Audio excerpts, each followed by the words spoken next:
Coach, offensively, is it just the passing? I know only 3 assists in the second half. Well, guys didn't pass the ball. Donovan was interested in scoring. Q was interested in scoring. And when they get to the level where pass is more important than their score, that's when you'll have a really good offensive basketball team. And tonight, it's been there. I'm going to give them a lot of credit. It's been there. Tonight, it wasn't there. Sometimes when you play for a lead, you hunt shots more than hunting passing. A mature team would hunt the pass.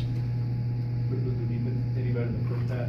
Yeah, it was excellent. I just said the first half was excellent. But I mean, in what way was it better than the other night? Rotations, you weren't getting beat off the bounce. You were challenging shots.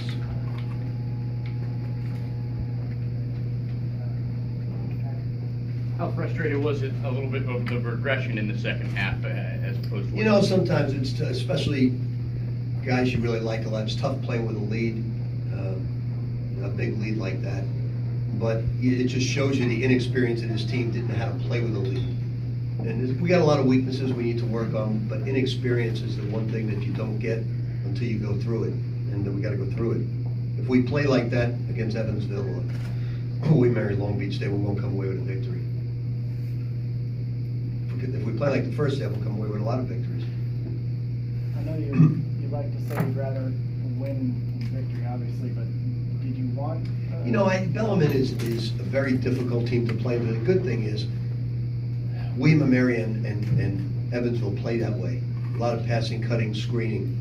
And you got to talk a lot to play teams like that. And we didn't do a great job in the second half of that. They didn't get open in the first half. In the second half, we stopped communicating. But, you know, sometimes they have 5 guards in the game, and it's not easy for Honest and Jalen to chase around the guards. But it's good experience for them. What are your expectations from the 5 spot from Mango and Honest as far as scoring things of that nature down low?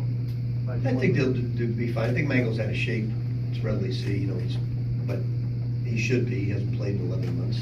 I think once he gets in better condition, drop a few pounds, he'll be much better. You know, we expect more out of Honest, certainly. The problem with Honest is he doesn't defensive rebound. You know, it's been since he's been here, that's been the case. I'm trying to see what we had tonight. 1-6. Yeah, he has one. He's a very good offensive rebound because he uses his length, but he's a real poor defensive rebound. When you think 7 feet playing against Bellarmine, how many defense when they shoot 18% in the first half? There's a lot of rebounds out there, and he's just not a good defensive rebound because he's weak physically. But offensively, he uses his reach and does a good job.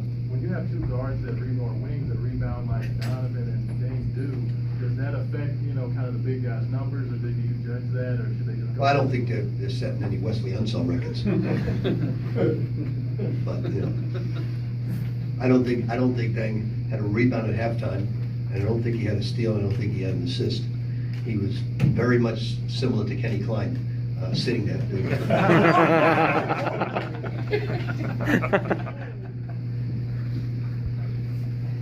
What was the key difference between offensive and defensive rebounding? On offensive rebounding, point of emphasis, especially on free throws, is the pushing in the back, and that's really the most difficult things for guys with thin legs like Honest or Mango. So offensive rebound, there's 2 spots that you got to say the guy's shooting over there on the right. The low man's got to go from baseline out to grab a rebound, get off his back, and then the middle man's got to fake and go to the weak side because 80 to 85% of shots are going to come to the left. So they got to get their position rebounds.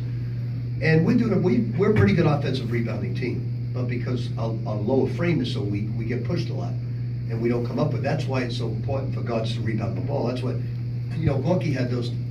Although Gorky was a good rebounder, you know, when you have guards that can go back and get the ball like Peyton or Terry Rozier was the best rebounding guard we've had. Donovan has the potential to be that way, and certainly he can. But we're better offensive rebounding than defensive rebounding, so we got to do it by committee. What was your goal to interrupt the Bellarmine passing lane? We were active with our hands, we were talking, and then we just broke down. You know, I think the young man getting hurt, I know bothered us considerably, and we just hope he's okay, but we just came out flat. You know, some of the real good teams I've had wouldn't have done that. This team is just really, really young basketball-wise. First couple of possessions, first one was 13 passes, and then another one was 11. Maintaining your defense under that kind of It's tough, especially when bigs are defending guards. You know, it's tough on Honest, tough on Mango, and they do a great job of that. And it's also great defensive practice for us, because Evansville will screen more, but they do the same things in terms of passing. And William and Mary does it in a different fashion. So, you know, their talent level is much higher, so you can picture how good they're gonna be. But those two teams are just like Bellarmine in terms of ball movement, screening. Evansville does a great job of screening and movement.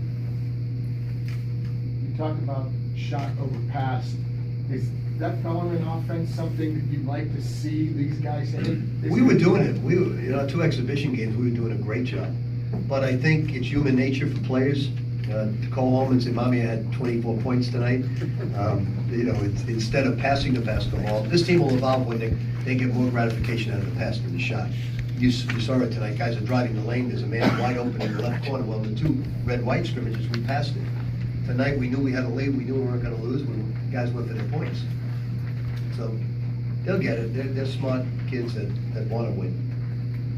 It seemed like Tony was pretty assertive in the first half. Is that kind of how you'd like to see him play on offense?